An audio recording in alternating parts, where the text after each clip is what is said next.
how to fix you can't sign into iTunes or App Store.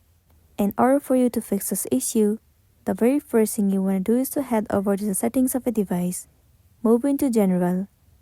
Now scroll all the way down to the bottom and then tap on Transfer or Reset iPhone. Click on Reset and then tap on Reset All Settings. Enter the passcode of a device and then once again enter the screen time passcode.